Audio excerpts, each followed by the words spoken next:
The young cannibal movie की शुरुआत होती है और हम एक बर्फीले इलाके को देखते हैं। यहाँ दो आदमी इंसान का मांस खा रहे हैं। वो अपने तीसरे साथी को भी इसे खाने को कह रहे हैं। उनके पास एक डेड बॉडी भी पड़ी होती है। उन्हें हद से ज्यादा भूख लगने की वजह से वो अपने ही मरे हुए साथी का मांस खा रहे थे। इसके बाद वो तीनों एक बर्फीले मैदान से गुजरने लगते हैं। तभी उन्हें कोई अजीब चीज आती हुई दिखाई देती है जो हम क्लियरली नहीं देख पाते। वो चीज वहाँ आकर उनमें से एक आदमी पर हमला कर देती है और उसे बुरी तरह से फाड़ने लगती है, जिसकी वजह से वो आदमी काफी तड़प रहा था और इससे कुछ देर में ही उस आदमी की मौत हो जाती है। आगे सीन शिफ्ट होता है और हम नेट नाम की एक लड़की को देखते हैं जो अपने फ्रेंड ईथन के साथ एक मेंटल हॉस्पिटल में होती है। नेट एक साइको पेशेंट थी। वो यहाँ एक हॉस्पिटल वर्कर टीम के अंडर थी। नेट का आज बर्थडे था, जिस वजह से ईथन उससे मिलने आया था। ईथन कहता है कि तुम अपना बर्थडे इस तरह सेलिब्रेट नहीं कर सकती। नेट कहती कि हमें बाहर निकलने के लिए टिम का की कार्ड चाहिए। फिर ईथन नेट के बर्थडे के लिए केक लाता है और टिम से कहता है कि आज उसका बर्थडे है। टिम उसका बर्थडे यहाँ करने के लिए मान जाता है। इसके बाद ईथन टिम को लेकर नेट के कमरे में आ जाता है और गलती से टिम के ऊपर कॉफी गिरा देता है। तभी वो जल्दी से टिम का की कार्ड ले लेता है। उसे ऐसा करते हुए टिम देख लेता है। फिर वो दोनों जल्दी से वहाँ से भागने लगते हैं और टिम को कमरे में बंद करने लगते हैं और किसी तरह हॉस्पिटल के बाहर पहुंच जाते हैं। अब टिम पुलिस को इन्फॉर्म कर देता है कि उसके हॉस्पिटल से एक मरीज भाग गया है। इसके बाद ईथन नेट को लेकर अपनी कार में आता है, लेकिन कार स्टार्ट नहीं होती। फिर ईथन कार को ठीक करके स्टार्ट कर देता है और नेट को वहाँ से ले जाने लगता है। वहीं दूसरी तरफ हम कुछ फ्रेंड्स को देखते हैं जो नेट की पार्टी के लिए टेंट लगा रहे थे। वहाँ उनसे मिलने नेट का बड़ा भाई टेडी आता है जो कि एक मैजिशियन होता है। अब एक लड़की जिसका नाम पिप था वो ये देखकर काफी खुश होती है। वो टेडी को बताती है कि ये सब हम तुम्हारी बहन की पार्टी के लिए कर रहे हैं। टेडी को ये सुनकर काफी अजीब लगता है क्योंकि उसकी बहन नेट तो एक हॉस्पिटल में थी।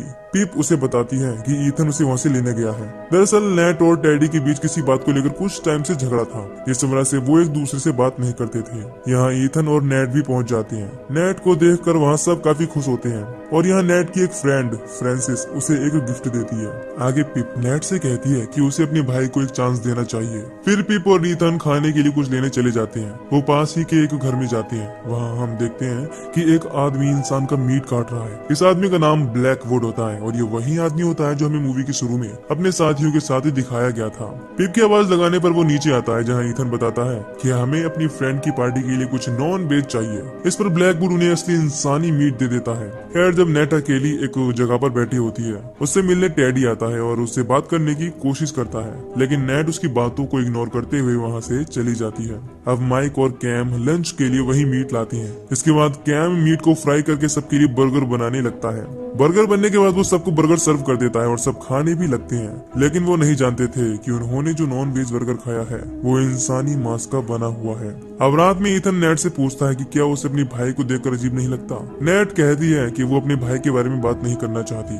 तभी यहाँ ब्लैकवुड आता है और सब पर गन पॉइंट करके उनके हाथ बांध देता है। इसके बाद वो बताता है कि जिस जंगल में तुम सब पिकनिक मना रहे हो, इस जंगल में एक खतरनाक मॉन्स्टर रहता है और वो केवल इंसानों का मांस खाता है और तुमने मेरा दिया हुआ इंसानी मांस खा लिया है, इसीलिए मैं तुम्हारे पीछे हूँ। ये सुनकर सब काफी ज्यादा गंदा फील करते हैं क्योंकि उन्होंने बर्गर में इंसानी मांस खाया था। इसके बाद ब्लैकवुड उन सबको इंसान का मांस खिलाने लगता है। अब माइक वो एक वेजिटेरियन था। ब्लैकवुड उसे ही पहले मांस खिलाता है। इसके बाद वो उसे गन से शूट करके मार देता है। ये देखकर उसके दोस्त बहुत ही बुरी तरह से डर जाते हैं। फिर कैम उसकी तरफ अटैक करने के लिए आगे बढ़ता है, लेकिन ब्लैकवुड उस पर एक बोतल से अटैक करके नीचे गिरा देता है। इसके बाद वो अपने बैग में से एक थैली को बाहर निकालता है जिसके अंदर इंसान का खून था। वो अपने ऊपर ही उस खून को गिरा लेता है। ये देखकर सब डरने लगते हैं। फिर वो उन्हें अपनी गाड़ी में बिठाकर कहीं ले जाने लगता है। सब काफी घबराने लगते हैं। गाड़ी में पिप नेट से कहती है कि क्या उसके पास एक लाइटर है। फिर नेट अपने पास से लाइटर निकालकर उसके हाथों को खोलने लगती है।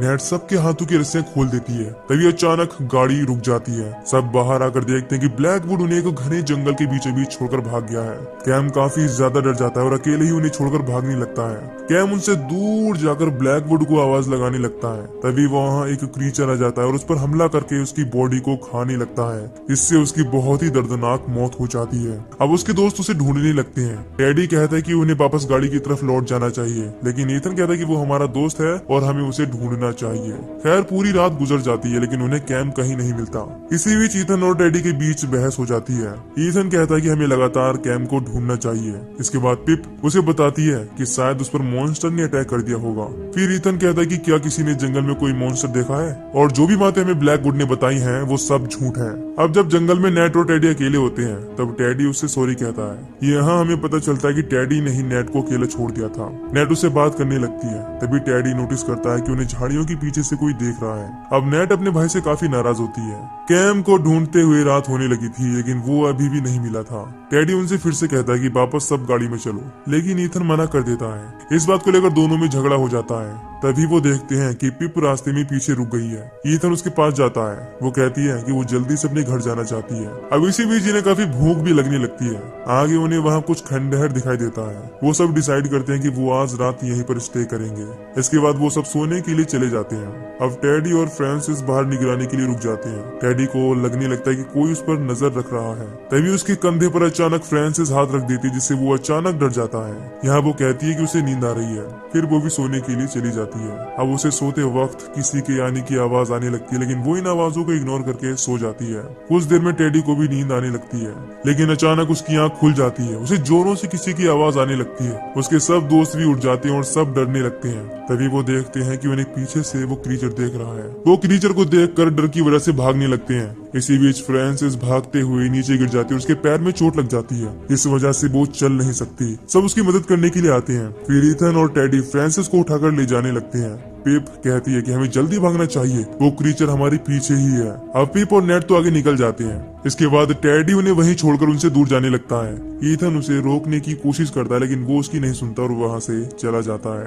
अब फ्रांसिस काफी घबराने लगती है। वो ईथन से हेल्प करने को कहती है। तभी अचानक वो मॉन्स्टर, वो क्रीचर वहाँ आ जाता है और उसे अपने साथ ले जाता है। अचानक अपने आगे फ्रांसिस को गायब होता देख वो काफी ज्यादा डर जाता है। उसे सिर्फ फ्रांसिस के गले की चेन ही मिलती है। अब सिर्फ ईथन, नेट और पिप ही बचे थे। ईथन जल्दी से भागकर दोनों के पास आ जाता है। अब वो तीनों आगे जाने लगते हैं। कुछ दूर आगे उन्हें किसी का कैंप लगा हुआ दिखाई देता है। ईथन चुपके से कैंप का सामान चेक करने लगता है। तभी वो आदमी आ जाता है जिसका ये कैंप था। ईथन उसे देखकर हेल्प मांगने लगता है, लेकिन वो आदमी ने मना कर देता है और यहाँ से जाने को कहता है। अब वो जाने से मना करते हैं। इस पर वो इन पर गन पॉइंट कर देता है। ईथन और पिप तो वहाँ से जाने लगते हैं, लेकिन नेट वहाँ से नहीं हिलती और कहती है कि तुम्हें भी इस भयानक जंगल में, इस मौत के जंगल में हमारी जरूरत पड़ेगी। अब ये सुनकर वो उन्हें अपने साथ रखने के लिए मान जाता है। अब वो चारों सब तरफ को मुंह करके बैठ जाते हैं, जिससे अगर कहीं वो क्रीचर आए तो ये तैयार हो जाएं। अब वो पिप इस जंगल में आकर पछताने लगती है। वो कहती है कि हमें यहाँ आना ही नहीं चाहिए था और उस क्रीचर ने हमारे सब दोस्तों को मार दिया। वो आदमी उसे चुप रहने को कहता है। इस पर वो कहती है कि जब वो दुखी होती है तभी वो इतना बोलती है। तभी पिप को वो क्रीचर आता वो दिखाई देता है। सब तैयार हो जाते हैं। इसके बाद ईथन उस आदमी से उसे सूट करने को कहता है, लेकिन उस आदमी को वो क्रीचर दिखाई नहीं देता और वो उसे सूट नहीं कर पाता। ये देख कर ईथन उससे गन छीनने लगता है, लेकिन वो आदमी इस पर ही उल्टा गन पॉइंट कर देता है। तभी अचानक वो क्रीचर इनके सामने से कहीं गायब हो जाता है। फिर वो क्रीचर अचानक से ईथन को पीछे से पकड़ लेता है और उसे खाने लगता है। और इस आदमी को वो क्रीचर अभी भी दिखाई नहीं दे रहा था। खैर वो आदमी ईथन की तरफ शूट कर देता है और वो गोली सीधे उस क्रीचर को लगती है, लेकिन उसे गोली का कोई असर नहीं होता। उसने ईथन को अब मार दिया था। फिर वो उस आदमी को गिरा देता है और पिप और नेट की तरफ बढ़ने लगता है। तभी पीछे से टेडी उस पर गन से अटैक कर देता है और वो क्रीचर अब जमीन पर गिर जाता है। नेट उस आदमी से उनके साथ चलने को कहती है, लेकिन वो आदमी उन्हें जाने से मना करता है। इसके बाद तीनों वहाँ से भागने लगते हैं। वो एक जगह पर आकर छिप जाते हैं, लेकिन वो अब भी इनका पीछा कर रहा था। टेडी बैग में से लाइट लेकर उसका ध्यान भटकाने की कोशिश करता है। वो क्रीचर अब टेडी के पीछे लग जाता है। पिप नेट से कहती कि हमें जल्दी से दूर भाग जाना चाहिए, लेकिन नेट कहती है कि अभी अभी मेरे भाई ने हम दोनों की जान बचाई है और तुम भागने को कह रही हो। इसके बाद नेट अपने भाई के पीछे जाने लगती है। इधर टेडी भागते हुए पेड़ के पीछे छिपने की कोशिश करता है, लेकिन वो क्रीचर उसे देख लेता है और पीछे से आकर उस पर हमला कर देता है। दूसरी तरफ नेट बैग में से फ्लेयर निकालकर जला लेती है और एक रास्ते की तरफ जाने लगती है। कुछ दूर जाने पर उन्हें बहुत से कंकाल दिखाई देते हैं। वो सब उस क्रीचर ने ही खाए थे। यहाँ पर उन्हें फ्रांसिस भी मिलती है, जो काफी ज्यादा जख्मी होती है। फ्रांसिस उन्हें वहाँ से जाने को कहती है। नेट समझ जाती है कि ब्लैकवुड इस क्रीचर से यहीं से इंसानी मांस को ले जाता है और दूसरों को फंसाकर इस क्रीचर का निवाला बनाता है। यानी कि इंसानों को मांस बेचने वाला वो ब्लैकवुड और ये क्रीचर शायद आपस में बिजनेस पार्टनर है। खैर फ्रांसिस नेट के हाथों में ही अपना दम तोड़ देती है है। अब नेट को यहाँ एक आइडिया आता है। वो अपनी पूरी बॉडी पर दूसरी लाशों के ऊपर से खून अपने ऊपर लगाने लगती है। वो अपने ऊपर एक इंटेंस्टाइन यानी आंत भी लगा लेती है। नेट ऐसा इसीलिए करती है ताकि क्रीचर को लगे कि ये एक डेड बॉडी है, यानी कि वो क्रीचर केवल जिंदा लोगों पर ही अटैक करता है। शायद इसी वजह से ही ब्लैकवुड ने अपने ऊपर खून लगा लिया था ताकि क्रीचर उसे स्मेल ना कर पाए। खैर अब नेट पिप से भी ऐसा करने को कहती है, लेकिन उसे ये सब काफी गंदा लग रहा था और वो ऐसा करने से मना कर देती है। इसके बाद दोनों यहाँ से भी भागने लगती हैं। ज्यादा भागने की वजह से पिप के पैर दुखने लगे थे, इसीलिए वो नेट से कहती है कि वो दोनों कहीं छिप जाएंगे। नेट ऐसा ही करती है और वो उसे लेकर एक जगह छिप जाती है। कुछ देर में अचानक वो क्रीचर वहाँ आ जाता है और पिप को उठाकर खाने लगता है। नेट ये देखकर कुछ नहीं कर पाती, क्योंकि अगर उसने हिलने की कोशिश की तो वो क्रीचर उसे भी खा जाएगा। अपने सामने पिप की मौत होते देख उसे भी काफी दुख होता है और वो रोने लगती है। इसके बाद वो वहाँ से उठकर भागने लगती है। क्रीचर उसे भागता हुआ देख लेता है और उसके पीछे लग जाता है। भागते हुए नेट का पैर लकड़ी से फिसल जाता है और वो नीचे गिर जाती है। नेट देखती है कि वो क्रीचर उसकी तरफ आ रहा है। वो उसके सामने भागती नहीं और वहीं लेटी रहती है। क्रीचर उसके पास आता है और उसे सूंघने लगता है। उसे यकीन हो जाता है कि ये एक लाश है। उसके जाने के बाद नेट उठ जाती है और आगे जाने लगती है। तभी उसे टेडी की लाइट दिखाई देती है। वो अपने भाई के पास जाकर देखती है कि उसकी सांसें अब भी चल रही हैं। टेडी आखिरी बार नेट से बात करता है और उसका हौसला बढ़ाता है। वो अपने भाई को देखकर रोने लगती है, क्योंकि परिवार के नाम पर सिर्फ उसका भाई टेडी ही था। टेडी क्रीचर के हमले से पूरी तरह से नहीं मरा था, वो तड़प रहा था। वो नेट से कहता है कि वो एक पत्थर से उसे पूरी मौत दे दे। नेट ना चाहते हुए भी पास पड़े एक पत्थर से उस पर अटैक कर देती है, जिससे उसके भाई की मौत हो जाती है।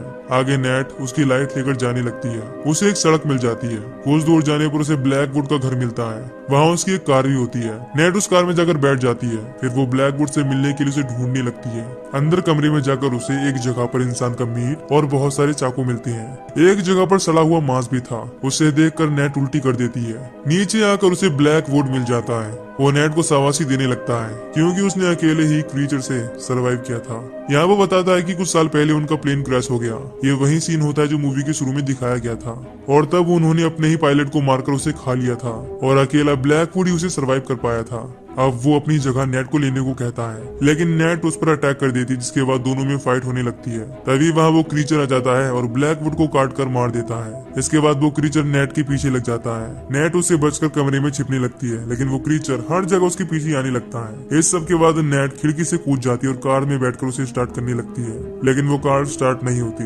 लेकिन किसी तरह नेट कार को स्टार्ट कर लेती है। इसके बाद क्रीचर उसे पकड़ने की कोशिश करता है, लेकिन वो कार लेकर निकल जाती है। कुछ दूर जाकर वो वापस मुड़ जाती है और क्रीचर को मारने का डिसाइड करती है। अब वो कार को तेजी से चलाकर उस क्रीचर से हिट कर देती है, लेकिन इससे भी उस क्रीचर पर कोई असर नहीं होता। क्रीचर फिर से उठ जाता है और कार के अंदर आने की कोशिश करता है। उसके कार में आ जाने के बाद वो कार से बाहर आ जाती है और जल्दी से फ्यूल की टंकी को खोल देती है और लाइटर जलाकर उसमें डाल देती है। तभी वहाँ एक ब्लास्ट होता है, जिसमें वो क्रीचर बुरी तरह मारा जाता है। मूवी के आखिर में नेट वहाँ से निकलकर किसी शहर के हॉस्पिटल में आ जाती है और आखिर में यानी कि पोस्ट क्रेडिट सीन में हम देखते हैं कि उस कार में से अभी क्रीचर की आवाज आ रही थी, यानी कि वो क्रीचर अभी भी जिंदा है। और इसी के साथ ये मूवी यहीं पर खत्म हो जाती है। तो दोस्तों, अगर आपको इस मूवी की एक्सप्लेनेशन पसंद आई हो तो वीडियो को लाइक और चैनल को सब्सक्राइब कर दीजिए, ताकि मैं मिलूंगा आपसे न्यू वीडियो में। Till then take care, love you, bye bye.